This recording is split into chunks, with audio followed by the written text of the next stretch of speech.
नमस्कार, प्रणाम। रामनवमी की ढेर सारी शुभकामनाएं। मैंने कल बक के सवाल पर बुद्ध की बात की, पहले वसुधैव कुटुंब की बात की, और फिर मैंने यह कहा कि अंग्रेज के समय कोई भी राजा महाराजाओं की बात में नहीं की। तो राजा महाराजाओं में न तो कोई जाति है, न धर्म है, न पप्पू है, न कोई और है। इसमें कुछ व्यक्ति को ठेस पहुंची तो हम क्षमा चाहते हैं। संदर्भ कुछ और था। मैंने कहा कि उस जमाने में जितने बड़े बड़े पट्टे मिले, जो भी चीजें मिली, माधवराव सिंधिया जी महाराजा हैं,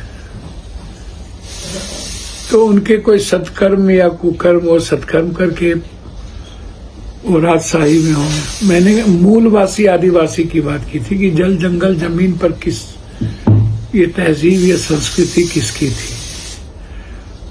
फिर गरीबों से, आदिवासियों से जमीन किसने छीनी। ऐसे सनातन संस्कृति पर कौन सी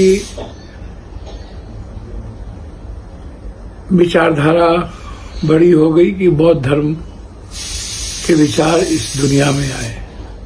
तो अलग संदर्भ था। मैंने यह भी कहा कि महिलाओं के आरक्षण पर मैंने कहा कि आप दलित, एसटी, एससी, बीसी को आरक्षण नहीं देना चाहते थे, इसलिए महिलाओं का सम्मान नहीं कर पा रहे। भैया, सदन में कई तरह की बातें होती है।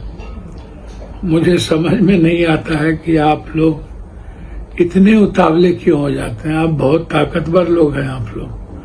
मैं छोटा लोग हूँ, मुझे फरियाने नहीं आता है।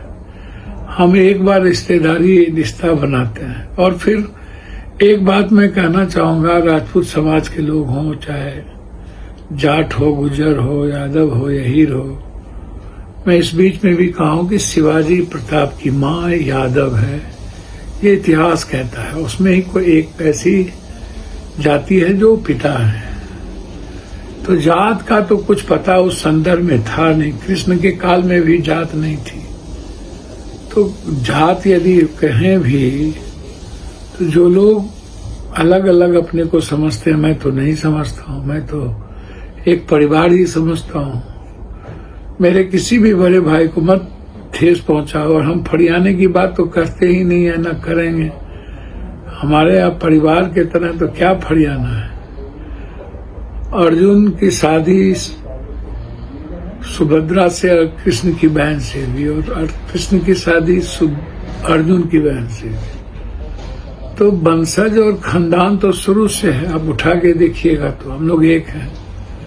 जाट है, गुजर है, कई सारे समाज, सब लोग एक हैं। कोई कभी मियाँ का वंशज बना देता है, कोई कभी चमार का औलाद बना देता है। देखिए, कोई दिक्कत नहीं। कोई कहता है और भी कुछ चाटे थे, मुझे उसमें नहीं आपत्ति है।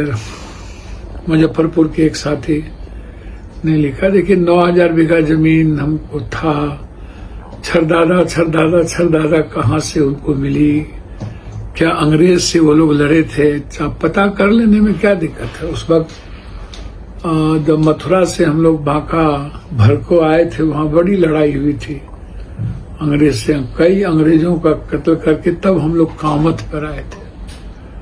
तो क्या चाट, यदि जमींदारी यदि कोई गलत संस्कृति से भी होगी तो बिल्कुल गलत है, चाहे हम हो चाहे कोई हो। मैं भी उसमें आता हूँ। मैंने कहा कि मैं नहीं आता हूँ उसमें। यदि हमारे पुरखों ने, पूर्वजों ने कोई देश को बेच करके या अंग्रेजों की दलाली करके लिया होगा तो निश्चित रूप से वो गलत था, और मैं उसे गलत मानता हूँ। बस मैंने यही बात तो मैंने कही। क्षमा, वैसे यदि किसी को ठेस पहुंची तो मैं क्षमा चाहता हूँ। मेरा तात्पर्य जमींदार नहीं, बड़े बड़े ऐसे राजा जिन्होंने, हमेशा आपको भी पता है बड़े भाई कि किस तरीके से लोगों ने समझौता किया। मैं तो हमेशा जैसे रंगा संगा का सवाल आया तो मैं बड़ी मजबूती से खड़ा। हम लोग वीर के साथ है, इतिहास पुरुष। तुरंत फरियाने की बात पूर्णिया आ जाने के बाद सब पूर्णिया और फरियाने लगता है कि बहुत बचकना होती है। दूसरी तरफ मेरे खून में, मेरे संस्कार में किसी जाति को, किसी धर्म मजहब को गाली देकर राजनीति करना नहीं है। मैंने कई बार कहा कि मेरे बाप दादाओं ने आनंद मार्गी हैं, मैं लोग शिव को मानने वाले, आनंद मूर्ति जी को, मेरे ऐसे संस्कार नहीं, तो मैं ऐसा भी नहीं कर सकता हूं, ना मैं करूंगा, ना मैं ठेस पहुंचाऊंगा। जमींदार का तात्पर्य किसी जाति से नहीं होता है, न है। और उस जमाने में जो अब देखेंगे जमींदार तो गोपाल, अहीर, ये सब सबसे बड़े बड़े जमींदार रहे। इतिहास उठा के देखिएगा तो उससे बड़ा जमींदार कोई नहीं, राजा कोई नहीं रहा। तो मैंने एक संदर्भ में कही, मैंने किसी को गाली नहीं दिया। तो इसीलिए 2 मिनट में खत्म कर देना, काट देना, चैलेंज कर देना, ये ठीक नहीं है। आप भी काम करिए, लोगों की सेवा करिए, हम भी कर रहे हैं। सब लोग मिल करके सीमांचल कोसी की बात करें। हर दिन हम अपने घर की सीमांचल की बात उठाते हैं। दूसरी तरफ कुछ लोग जो टुकड़े टुकड़े गैंग के हैं, जिनको कोई एक बिहार से बाहर बहरूपिया जो आजकल आरजेडी नेतृत्व कर रहा है उसको चलाता है, वो जो लिख के देता है, कुछ लोग कुछ भी प्लान कर देते हैं, चाहे कोई नवादा का हो, चाहे किसी पद पर हो। मैं उनसे कह रहा हूं कि आप अपने कर्मों से आगे बढ़िए। जरूरी थोड़ी है कि पप्पू यादव को गाली देने से आपके नेता आपको पहचानेंगे, या पप्पू यादव के खिलाफ ट्वीट करने से आपके नेता पहचानेंगे। आप भी सभी लोग, हम लोग एक परिवार के हैं, थोड़ा इस सब से बचिए। जो लोग बड़ी बड़ी बात करते हैं उनसे एनआरसी के बारे में पूछिए, सीए के बारे में पूछिए, जब कोई बड़ी घटना घटी उसके बारे में पूछिए। हम तो 300 साढ़े 300 सभा एनआरसी में किए थे। जब भी कोई बात होती है हम समाज में बेबाक हैं और सच्चाई के साथ चलते हैं। इन लोगों की तरफ वोट की राजनीति हमें नहीं आती है और हम झूठ फराक का सहारा नहीं लेंगे। इफ्तार में गए तो पूर्णिया के इफ्तार का फोटो डाल दिए, तो ये सब काम हमारे और हमारे लोगों का नहीं है।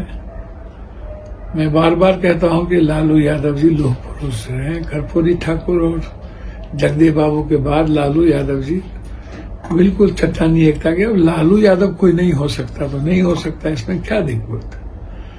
तो इसलिए जो लोग अफवाह फैलाते हैं, मेरा 4 अमेंडमेंट बिल था। हम मीसा जी, सुधाकर जी और कुशवाहा जी एक साथ बैठे थे, एक ही साथ कॉफी चाय पिए, फिर एक ही साथ बैठे थे। 2 बजे रात तक हम और मीसा जी साथ बैठे थे। हम लोगों ने साथ वोटिंग दी, बड़ा हंसी मजाक चला। हम लोग एक परिवार के माहौल में वहां जीते हैं। और आप लोग 2 मिनट में नवसिखिए लोग सब, जिसको कुछ भी नहीं है, वो गाली गलौज शुरू कर देना, कुछ भी लिख देना, हथियार 100 रुपया। अरे हम 100 रुपया दें या 100 लाख दें, मैं तो ये किसी को नहीं कह रहा हूं कि बांटना तो 90 ने 80 के लगभग से दशक से हम लोगों की सेवा, उसकी मदद कर रहा हूं। इसमें बांटने का क्या है। और 100-10 हजार रुपया का कोई मूल्य नहीं होता है। ये तो कभी जरूरत पर 100 रुपया की भी वैल्यू होती है, कभी कभी 10 लाख 10 करोड़ की भी कोई वैल्यू नहीं होती। मैं तो 25,000 20,000 से